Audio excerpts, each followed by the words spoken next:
இயேசுவே புகலிடம், நம் இயேசுவே புகலிடம். இயேசுவே புகலிடம், நம் இயேசுவே புகலிடம்.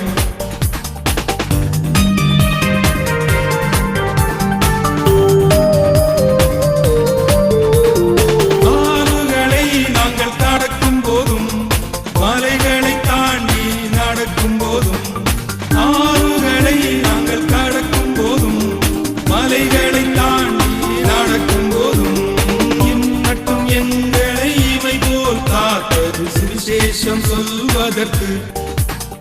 இயேசுவே புகலிடம், நம் இயேசுவே புகலிடம்.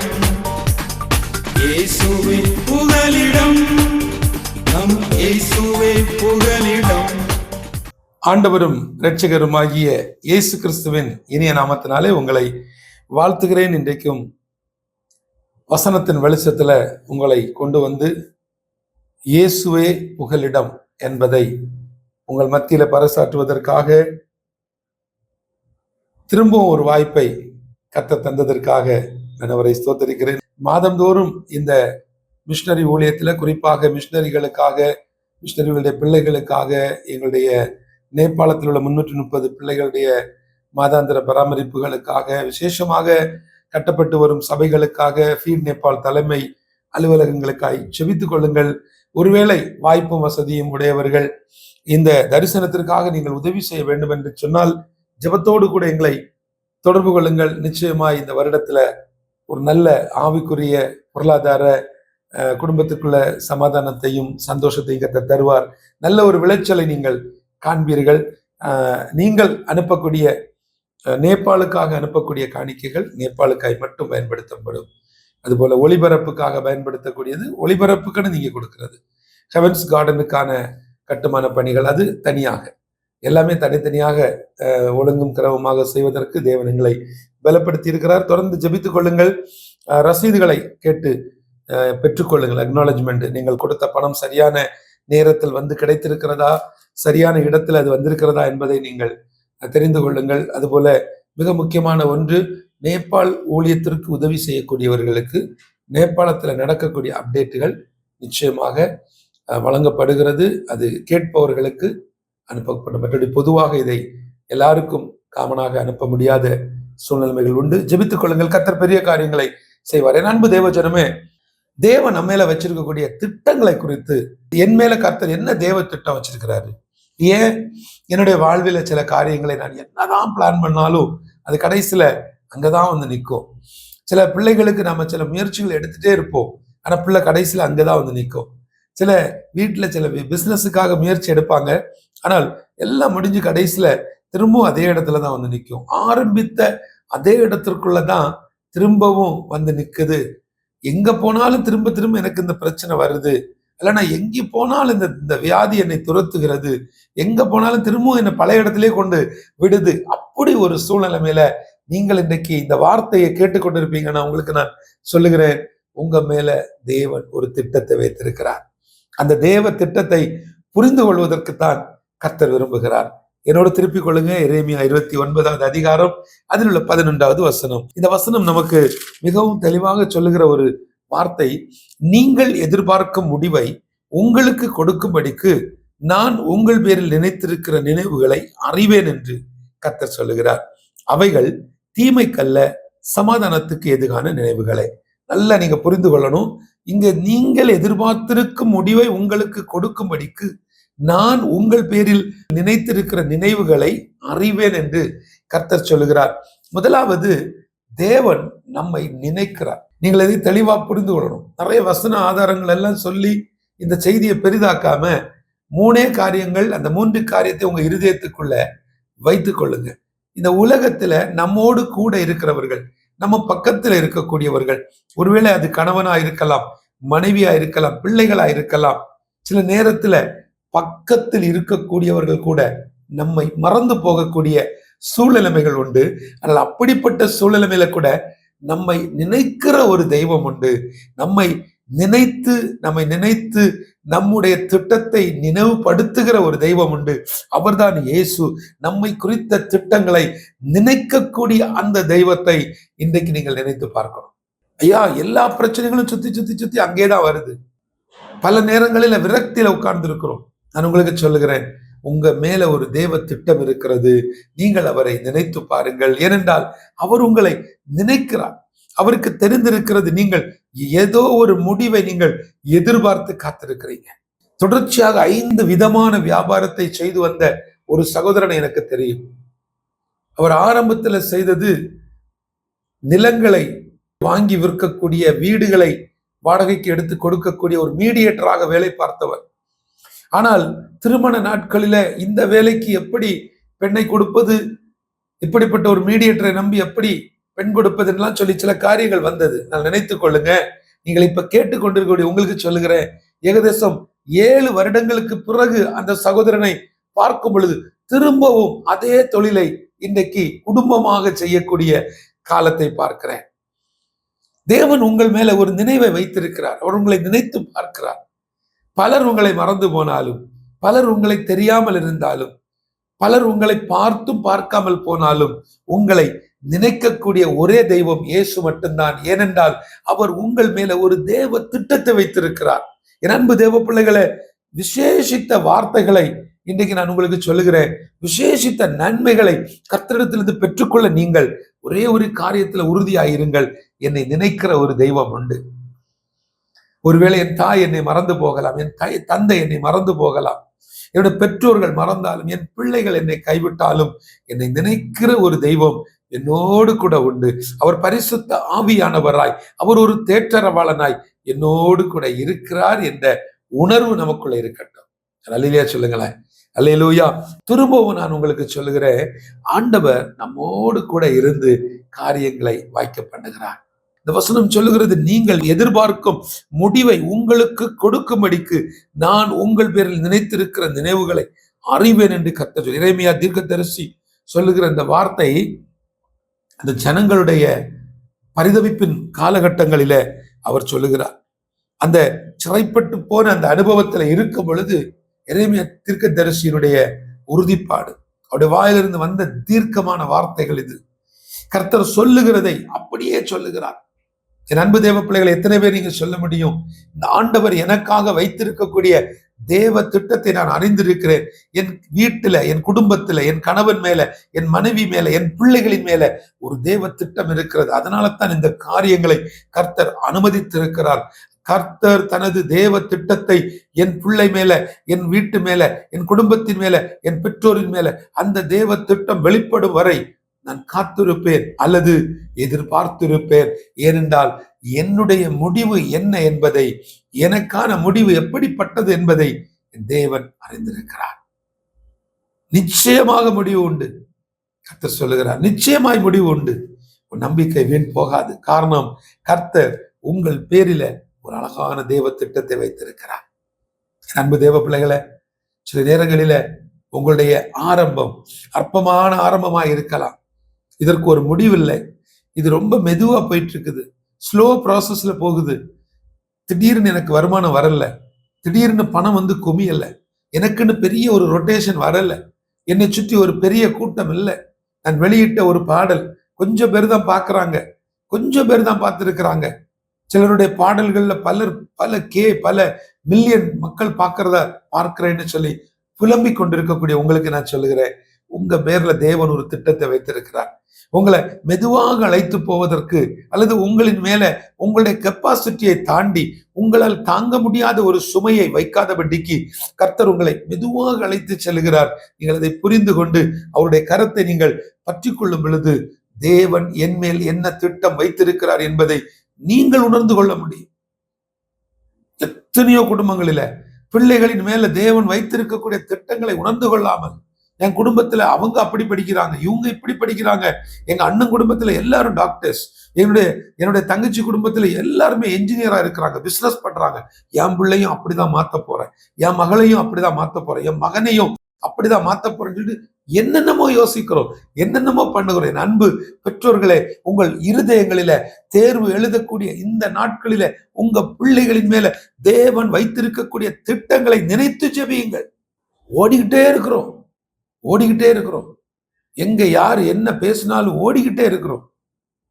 அருமையானவர்களே, உங்க பிள்ளைகளை குறித்த ஒரு உறுதி, உங்க பிள்ளைகளை குறித்த ஒரு நம்பிக்கை, உங்கள் பிள்ளைகள் அடுத்தது மேல் படிப்பை எதை செலக்ட் பண்ணணும், என்ன படிக்கணும் என்பதுல உறுதியாயிருங்கள். பிள்ளைகளின் மேல அப்படிப்பட்ட ஒரு நம்பிக்கையை வைங்கள். ஆனால் அதே நேரத்துல பிள்ளைகள் தேர்ந்தெடுக்கக்கூடிய அந்த படிப்பு எப்படிப்பட்டது, அந்த படிப்பை குறித்த ஸ்கோப் என்ன, 10 வருடத்திற்கு பிறகு அந்த படிப்பினுடைய காரியம் என்ன, இந்த படிப்பினால இதற்கு முன்பு என்ன நடந்திருக்கிறது, இந்த படிப்பு படித்தவர்களுக்கு என்ன வேலை இதை தெரிந்து கொள்வதற்கு ஒரு பெற்றோருக்கு நேரம் இல்லை.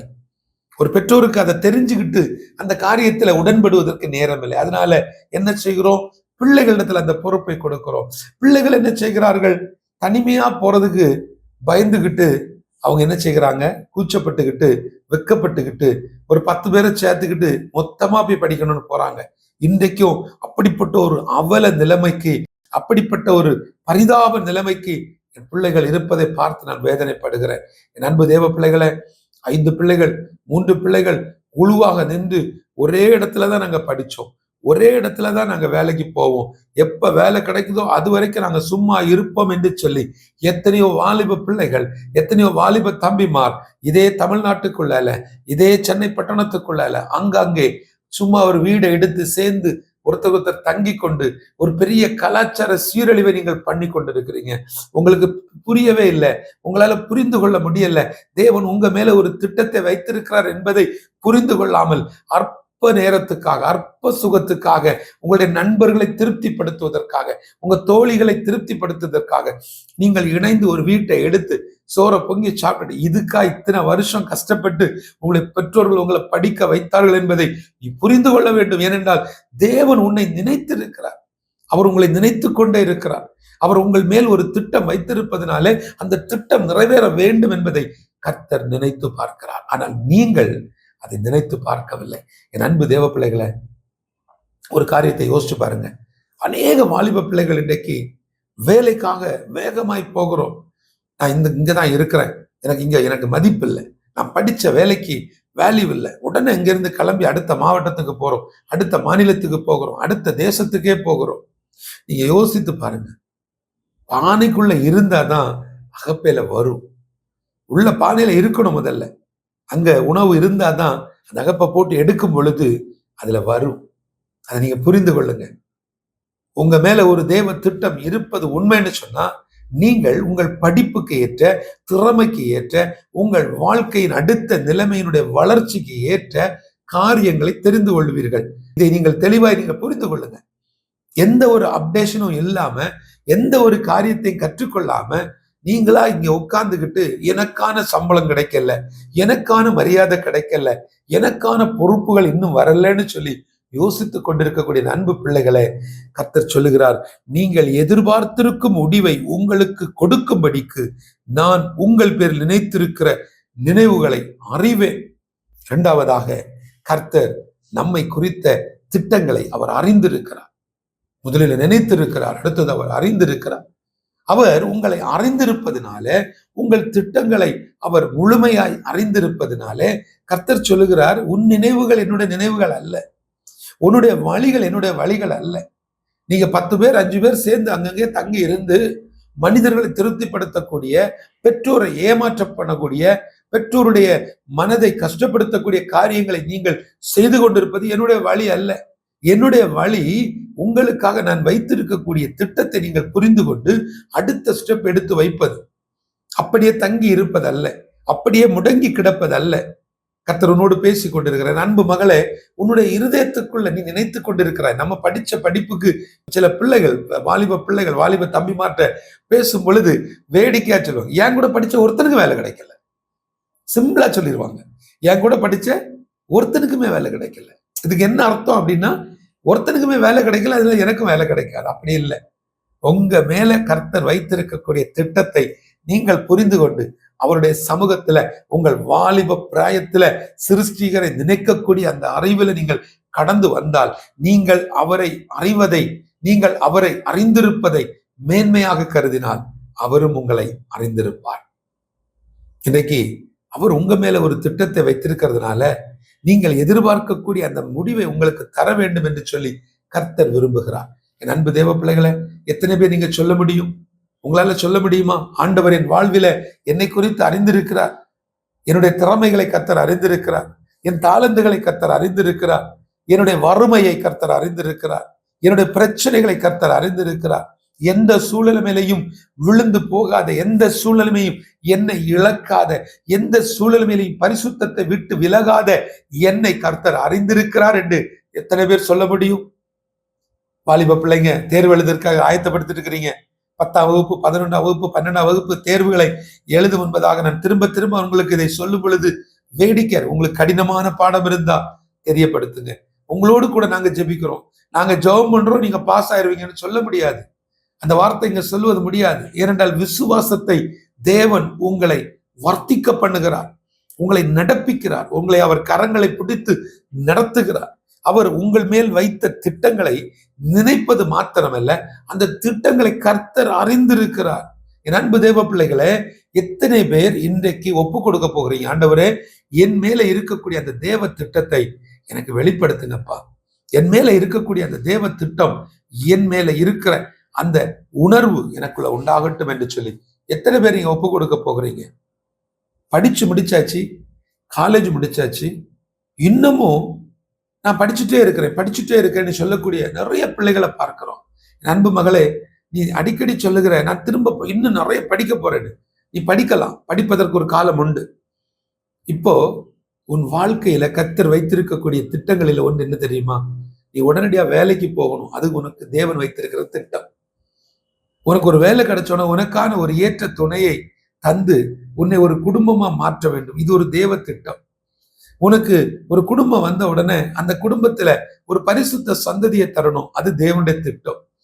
நீ இந்த தேவ திட்டத்துக்குள்ள உன்னை கொண்டு வராம நீயா உட்கார்ந்து ஒரு திட்டத்தை போட்டு, நான் பெரிய மென்டர்ஸ்ட் பேசினேன், நான் நிறைய எனக்குன்னு சொல்லி ஸ்காலர்ஸ் இருக்கிறாங்க, எனக்கு முன்னாடி படிச்ச ஹைச்சோடி இருக்கிறாங்க, எனக்கு பலர் உதவி செய்வார்கள், என்னை வழிகாட்டுவதற்கு, என்னை வழி நடத்துவதற்கு எனக்கு கைடு இருக்கிறாங்க, இப்படி பலர் நீங்கள் சொல்லுகிறீங்க. நீங்கள் PhD பண்ணலாம், என்ன வேணா படிக்கலாம். ஆனால் படிப்பதற்கும் ஒரு காலம் உண்டு. ஆனால் வேலை போவதற்கு ஒரு காலம் ஒன்று கிடையாது. சரியான நேரத்தில் வேலைக்கு போக வேண்டும், சரியான நேரத்தில் திருமணம் செய்து கொள்ள வேண்டும், சரியான நேரத்துல தேவன் தரும் நன்மைகளை பெற்றெடுக்க வேண்டும். என் அன்பு பிள்ளைகள், இதை புரிந்து கொள்ளுங்க. அநேக வாலிப பிள்ளைகள், கர்த்தர் வாலிப பிள்ளைகளுக்காக இந்த வார்த்தையை திட்டமும் தெளிவுமாய் வைத்திருக்கிறார். தேர்வு எழுதக்கூடிய பிள்ளைகளுக்கு என் மேல ஆண்டவர் வச்சுக்கூடிய திட்டம் தெரியும். எந்த வீட்டுல உள்ள பிள்ளைகளும் எதையும் படிக்கலாம். படிப்பதற்கு இங்க தடை கிடையாது. படிப்பதற்கு இங்கு ஒரு பணம் தடைன்னு என்னால சொல்ல முடியாது. ஏனென்று சொன்னால் ஏழை வீட்டு பிள்ளைகளும் படித்து சாதிக்கக்கூடிய அளவில் அரசாங்கத்துல பல திட்டங்கள் உண்டு. அதுகள் எல்லாம் பயன்படுத்தி அது எல்லாத்தையும் தெரிந்து கொண்டு அடுத்த நிலைக்கு வரணும். பெரிய ஒரு நிலைமைக்கு வந்து நிற்கக்கூடிய 24 வயதுல சாதிக்கக்கூடிய ஒரு அருமையான மகளை சந்திக்கக்கூடிய ஒரு வாய்ப்பு கிடைத்தது. அந்த மகள் ஒரு சைக்கிள் ரிக்ஷா ஓட்டக்கூடிய ஒரு சகோதரனுடைய மகள். இந்த நாட்களில் அந்த தொழில் ஒரு 10 வருடங்களாக அந்த தொழில்ல பெரிய வருமானங்கள் இல்லாததுனால இப்பொழுது அவர்கள் ஆட்டோ எடுத்து ஓட்டுகிறார்கள். அதுவும் வாடகை ஆட்டோவை ஓட்டக்கூடிய ஒரு சகோதரன். அப்படிப்பட்ட இந்த சூழ்நிலையில அந்த பிள்ளை வெற்றி பெற்றதை, அவளுக்கு நிறைய அப்ரிசியேஷன் கிடைப்பதையெல்லாம் நான் சமூக வலைத்தளங்களில பார்த்த பொழுது, எனக்கு தெரிந்த மகளா இருப்பதனால அவளிடத்துல காரியங்களை விசாரித்த பொழுது கேட்டுட்டு இருக்கக்கூடிய அருமையான வாலிப பிள்ளைங்களுக்கு சொல்லுகிறேன், அவளுடைய தகப்பனுக்கு எழுத தெரியாது, அவளுடைய தாய்க்கு தமிழ் எழுதவும் தெரியாது, சரியாக படிக்கவும் தெரியாது. நன்றாக நீங்கள் புரிந்து கொள்ளணும். எல்லா வசதிகளும், எல்லா வாய்ப்புகளும், எல்லா விதத்திலையும் வருமானங்கள், செலவுகளுக்கு வசதிகள், நல்ல உணவு, 3 வேளைக்கு 5 வேளை நல்ல பராமரிக்கிற போஷிக்கக்கூடிய தாய் தகப்பன், இப்படிப்பட்ட எல்லா வசதிகளும் இருக்கக்கூடிய எல்லா வசதிகளும் இருக்கு. ஆனால் படிப்பதற்கு எனக்கு இன்னும் சரியான ரூட் கிடைக்கல, எனக்கு சரியான கைடன்ஸ் கிடைக்கலன்னு நிறைய பிள்ளைகள் நீங்களை உருவ குத்தி கொண்டிருக்கிறீங்க, ஏமாற்றி கொண்டிருக்கிறீங்க. இந்த வசனத்தின் வெளிச்சத்துக்குள்ள நீங்கள் வரும் பொழுது இயேசு மட்டும்தான் புகலிடும். வேற வழி கிடையாது, வேற வாசல் கிடையாது, வேற நம்பிக்கை கிடையாது, வேற சாய்ஸ் கிடையாது. இயேசு மட்டும்தான். அந்த பிள்ளை சொல்லுகிறார், அந்த மகள் சொன்ன அந்த காரியம் அவ பப்ளிக்ல சொன்னப்போ அதை யாரும் ஏற்றுக்கொள்ளல. கிறிஸ்துவை பற்றி அறியாத ஒரு குடும்பத்தில் உள்ள பிள்ளை தான். ஆனால் அவள் அழகா அவள் சொல்லுகிறாள், நாங்க கேட்கும் பொழுது, எங்க பள்ளிக்கூடத்துல கொடுத்த ஒரு வேத புஸ்தகம், ஒரு புதிய ஏற்பாடு புத்தகம் குட்டியா இத்தினோண்டு இருந்துச்சு. அதை என்னோட வேத புஸ்தகத்தை வாங்கி அந்த புதிய ஏற்பாடு புஸ்தகத்தை நான் எடுத்து என்னுடைய பைக்குள்ள வச்சிருப்பேன். சில நேரங்களில மனசுக்கு கஷ்டமா இருக்கும் பொழுது அதை படிப்பேன். அந்த வார்த்தைகள் எனக்கு நம்பிக்கை கொடுத்தது. அடுத்தது, அரசாங்கத்திலிருந்து நியூஸ் பேப்பர்ல போடக்கூடிய சில திட்டங்கள், படிப்புக்கான சில வசதிகள், சில ஸ்காலர்ஷிப்புகள், இதுகளெல்லாம் தேடி போய் கண்டுபிடிச்சு நான் பார்த்தேன். என் அருமையான வாலிப பிள்ளைங்க இதை பார்த்து கொண்டிருப்பீங்கன்னு சொன்னா உங்களுக்கு ஒரு வார்த்தையை சொல்லுகிறேன். இங்கே குளம் கலங்கப்பட்டாயிற்று, இங்கே குளம் கலங்கியாச்சு. குதிக்க வேண்டியது உங்களுடைய வேலை, குதிச்சு வேலை தேட வேண்டியது உங்க வேலை, குதிச்சு நல்ல படிப்பை எடுக்க வேண்டியது உங்க வேலை. இங்க 38 வருஷம் வியாதிப்பட்டவனை யாரும் தூக்கி உள்ள போடல. அவன் சொன்னா என்னை யாரும் கூட்டிட்டு போகலன்னு. இப்பவும் சொல்லுகிறேன், இங்க யாரும் உங்களுக்கு வழிகாட்ட மாட்டாங்க. எல்லாருமே ஒவ்வொரு பீரியட் தான். அந்த பீரியட் முடிஞ்ச உடனே எப்படி ஒரு ரயிலில் பிரயாணம் செய்யும் பொழுது அவரவர் நிறுத்தங்களில் இறங்கி போகிறார்களோ, அது போலத்தான் இந்த வாழ்க்கையில நீங்கள் வைத்திருக்கக்கூடிய நண்பர்களும் நண்பிகளும் தோழர்களும் தோழிகளும் அப்படிப்பட்டவர்கள் தான். உங்க கூட லைஃப் லாங் டிராவல் பண்ண முடியாது. அவர்கள் உங்களோடு வாழ்நாள் முழுவதும் பிரயாணப்பட முடியாது. அநேக வாலிப பிள்ளைகள் கூட படிச்ச அந்த பையனை நான் விரும்புறேன், அவனை தான் கல்யாணம் பண்ண போறேன், அவன் கூட தான் நான் வாழ போறேன்னு வாழ்ந்து தங்களுடைய தனிப்பட்ட வாழ்வில இருதயத்துக்குள்ள கண்ணீரோடு வேதனைகளோடு வேற வழியே இல்லாம மன கஷ்டத்தோடு வாழ்ந்து கொண்டு எத்தனையோ குடும்பங்கள் இருக்கிறாங்க. ஏன் தெரியுமா? 5 வருஷம் 4 வருஷம் சேர்ந்து படிக்கும் பொழுது உங்களுடைய பலகீனங்கள், உங்க கஷ்டங்கள், உங்க வேதனைகள் எல்லாவற்றையும் அறிந்த ஒருவன் உங்களை தூக்கி சுமப்பான் என்று நீங்கள் நம்புவது முதல் தவறு. ஏனென்றால் உங்கள் மேல் தேவ திட்டம் இருக்கிறது. அந்த திட்டத்தை நீங்கள் புரிந்து கொண்டால், 3வது காரியம் ரொம்ப ரொம்ப முக்கியமான ஒன்று என்ன தெரியுமா? என் மேல தேவன் வைத்திருக்கக்கூடிய அந்த திட்டத்தை அவர் நிறைவேற்றக்கூடியவர். முதல்ல அவர் நினைக்கக்கூடியவர், 2வது அவர் அறிந்திருக்கிறவர், 3வது அவர் அந்த திட்டங்களை நிறைவேற்றக்கூடிய தேவன். நீங்கள் அதை புரிந்து கொள்ளணும். நான் இந்த வசனத்தை படிச்சுட்டு இருக்கும் பொழுது இதுல முக்கியமான ஒன்று, ஆண்டவர் எனக்கு மேல வச்ச அந்த திட்டத்தை நினைக்கிறாரு, அறிஞ்சுக்கிருக்காரு, நிறைவேற்றவும் செய்கிறாரு. ஆனா என் வாழ்க்கையில் அது நிறைவேறாம இன்னும் இருக்கு. என் வாழ்க்கையில் இன்னும் அது எனக்கு தெரிய மாட்டேங்குது. அநேக பிள்ளைகள் இந்த வார்த்தையை கேட்டுக்கொண்டிருக்கிறீங்க. பெற்றோர்கள் இந்த வார்த்தையை இந்த யூடியூப்ல இருந்து எடுத்து பிள்ளைகளுக்கு கொடுங்க. என் அன்பு மகனே, அன்பு மகளே, உங்களை அடுத்தது என்ன படிக்கணும்னு கேட்ட உடனே 4 பேர் உட்கார்ந்து பாடம் எடுத்தோன்னு அதை கேட்குறீங்க.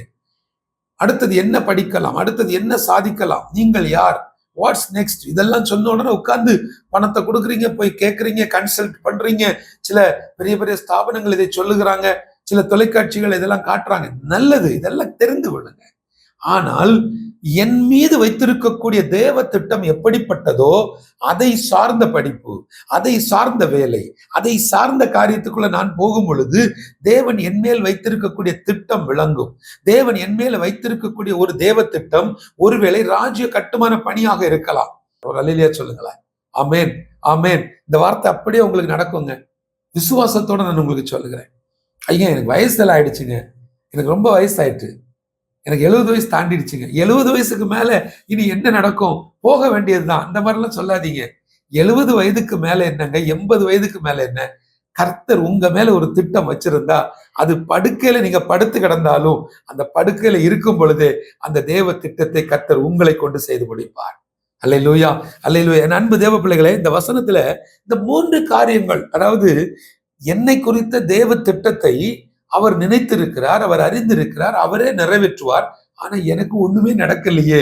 அப்படிப்பட்டவர்களுக்கு ஒரே ஒரு வசனம் தான் இதே வசனத்துல இருக்குது, இதே அதிகாரத்துல தான் இருக்குது.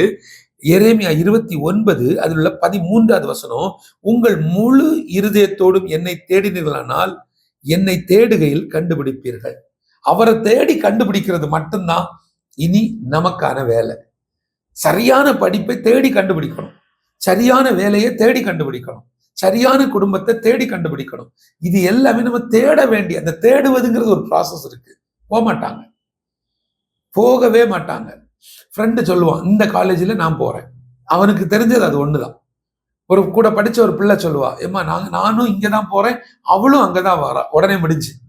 எல்லாரும் என்ன செஞ்சிடறாங்க, அப்படி மனுஷனுடைய சத்தத்துக்கு நீங்க கேட்டுக்கிட்டே போறதுனால தேவனுடைய சத்தமும் கேட்கல, தேவனுடைய திட்டமும் புரியல.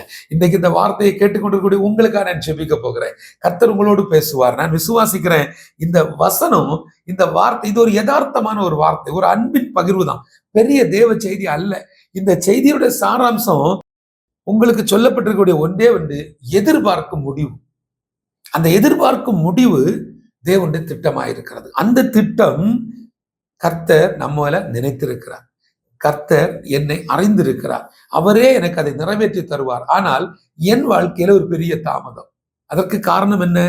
நான் என் முழு இருதயத்தோடு அவரை தேடல. ஆண்டவரே, நான் உங்களை முழு இருதயத்தோடு தேட போறேன். அப்படி நான் தேடுற இல்லை, உங்களை நான் கண்டுபிடிப்பேன். கர்த்தரை நீங்க கண்டுபிடிச்சிட்டீங்கன்னா, முதலாவது தேவனுடைய ராஜ்யத்தை, அவருடைய நீதியை தேடுங்கள். அப்பொழுது எல்லாம் கூட கொடுக்கணும். இவைகள் எல்லாம் கூட கிடைக்கும். நல்ல படிப்பு கிடைக்கும், நல்ல வாழ்க்கை துணை கிடைக்கும், நல்ல பிசினஸ் கிடைக்கும். இப்போ ஒரு விதமான பதட்டத்தில் இருக்கிறீங்க. ஒரே ஒரு வார்த்தை சொல்லுங்கள், ஆண்டவரே, என்னை நினைச்ச தெய்வம் நீங்க தான்ப்பா, என்னை அறிஞ்ச தெய்வம் நீங்க தான், என்னை தேடி கண்டுபிடிச்சு என்னுடைய திட்டங்களை நிறைவேற்றக்கூடிய தெய்வம் நீங்க தான் சொல்லி சரண்டர் ஆகுங்களேன். கண்ணை மூடுங்களேன். கிருபையும் இரக்கம் நிறைந்தவரே, பரிசுத்தமுள்ள நல்ல தெய்வமே, உங்களுக்கு நன்றி செலுத்துகிறேன். இன்றைக்கு என்னோடு கூட இடைப்பட்டதுக்காய் நன்றி அப்பா. எங்களுடைய இந்த வார்த்தை அநேகருக்கு பிரயோஜனமாய் மாறட்டும். உலகம் முழுவதில் இந்த வார்த்தையை கேட்டு ஒரு மோட்டிவேஷன் வார்த்தை. எங்க பிள்ளைகள் ஆண்டவரே இன்றைக்கு தேர்வுகளை எழுதி கொண்டிருக்கிறாங்க. பிள்ளைகள் தேர்வை எழுதிட்டு அடுத்தது என்ன படிக்கணும், ஹையர் ஸ்டடீஸ், மேல் படிப்பு என்ன படிக்கணும், ஒரு ஐடியா இல்லை, ஒரு தெளிவான ஒரு நடத்துதல் இல்லை. எங்க பிள்ளைகளுக்கு நீர் நல்ல அறிவை கொடுங்க, நல்ல புத்தி கூர்மையை கொடுங்க, நல்ல ஞாபக சக்தியை கொடுங்க. இந்த பரீட்சைகளை நல்லபடி எழுதி முடித்து எங்கள் பிள்ளைகள் அடுத்தது தெரிந்தெடுக்கக்கூடிய அந்த மேல் படிப்பு தேவனுடைய ராஜ்ய கட்டுமான பணிக்கு பிரயோஜனமுள்ள ஒரு படிப்பாய் மாறட்டும். கர்த்தர் நீர் அப்படி செய்த தயவுக்காக நன்றி ஆண்டவரே.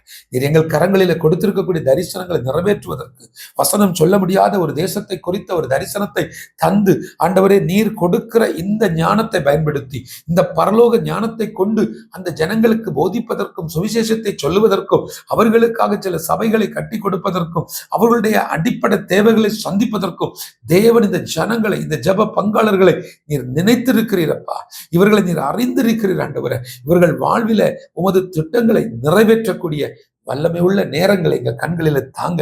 மறுபடியும் கீழே வேர்பற்றி மேலே கனி கொடுக்கக்கூடிய ஒரு அனுபவத்தை நீர் எங்களுக்கு தந்து விட்டதுக்காய் நன்றி செலுத்துகிறேன். நீர் எங்களோடு இடைப்பட்டதுக்காய் நன்றி.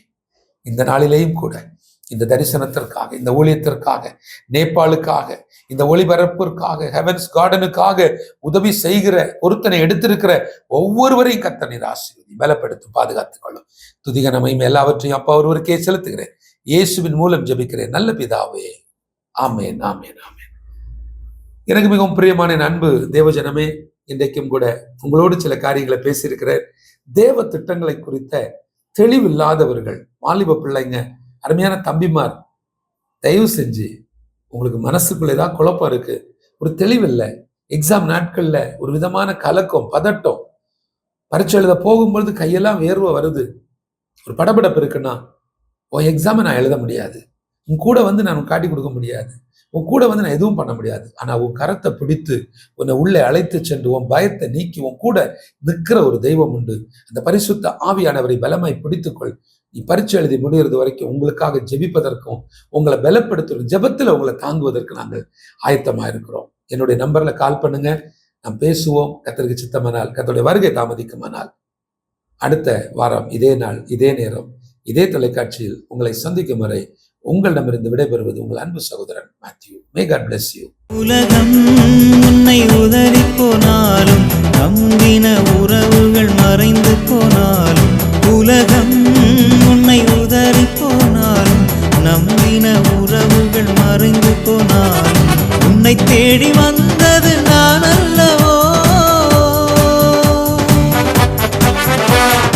உன்னை தேடி வந்தது நான் அல்லவோ, உனக்காய் மரித்ததும் நான் அல்லவோ, உனக்காய் மரித்ததும் நான் அல்லவோ.